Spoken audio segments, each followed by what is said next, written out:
रेखा के पिता दिल्ली में किसी तरह अपने और अपने परिवार का पेट पाल रहे थे, पर एक दिन। अरे रमेश, तुम्हारी बेटी के तो समझो भाग्य ही खुल गए। वकील लड़के का रिश्ता आया है। अरे वाह, कब करना चाहते हैं शादी?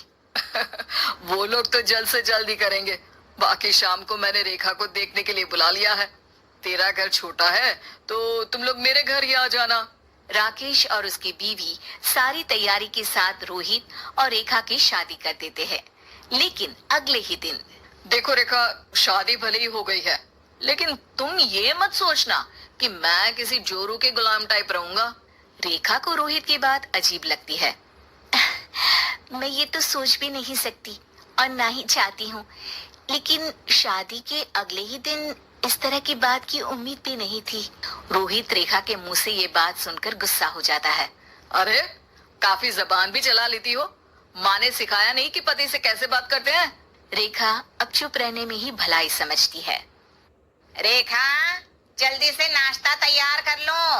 आज पहला दिन है, सारे काम तुम्हें समझा दूंगी। ये नौकरानी है जो तुम्हें बता देगी कि कैसे कैसे क्या करना है। फिर इसकी कल से छुट्टी है। रेखा भी ससुराल में जी जान लगाकर काम करने लगती है। खाली समय मिलता तो पति के वकालत की किताब उठाकर पढ़ने लगती। ये क्या, जब देखो तब पढ़ती रहती है। अच्छा सुन, कल पिता के घर से 20,000 रुपए लेकर आना। मेरे छोटे बेटे की फीस भरनी है।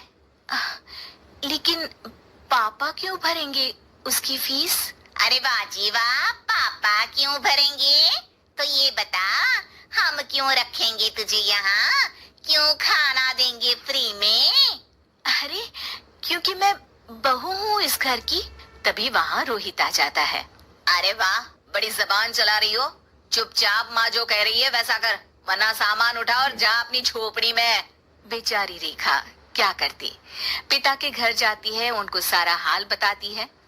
पिता भी जैसे तैसे पैसों का इंतजाम कर बेटी को ससुराल के लिए विदा करते हैं।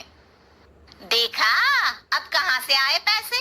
अरे बहुत माल है तुम लोगों के पास, बस सीधी उंगली से निकालते नहीं। नहीं नहीं माँ, पापा ने अपनी मोटरसाइकिल बेचकर पैसों का इंतजाम किया है। पता नहीं अब वो ऑफिस कैसे जाएंगे। अरे वाह भाई, ये भी हम सोचे। खैर, जैसे तैसे दिन बीतते हैं। रेखा जहाँ एक प्यारे से बेटे की माँ बनती है, तो वहीं उसका वकालत की किताब में ज्ञान और गहराता जाता है। हे भगवान, बुरे फंसे। ये केस तो लगता है कि मैं हार ही जाऊंगा। देखिए, मैंने आपकी इस केस की फाइल पढ़ी थी। इस केस को जीतना बहुत ही आसान है। वाह भाई वाह, यहाँ वकालत की डिग्री लेकर भी मैं समझ नहीं पा रहा हूँ, और तुमने रोटी बनाते बनाते ही केस समझ लिया।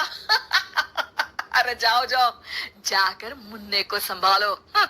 केस मैं संभालूंगा। ए लड़की सुन, जाकर अपने बाप के यहाँ से 3 लाख लेकर आ। पूरा घर फिर से बनाना है। छोटे की शादी करूंगी तो छोटी बहू को कहाँ रखूंगी?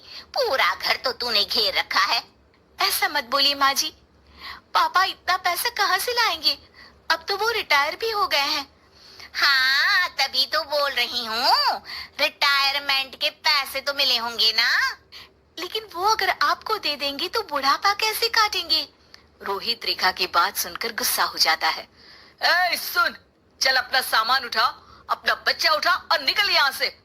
रेखा के लाख आग्रह के बाद भी रोहित और उसकी सास उसे घर में नहीं रखते।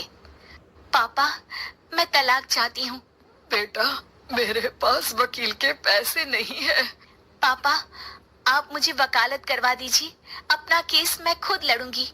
इस बार रेखा के पिता भी उसे ससुराल ना भेजकर रिटायरमेंट के पैसों से वकालत करवाते हैं।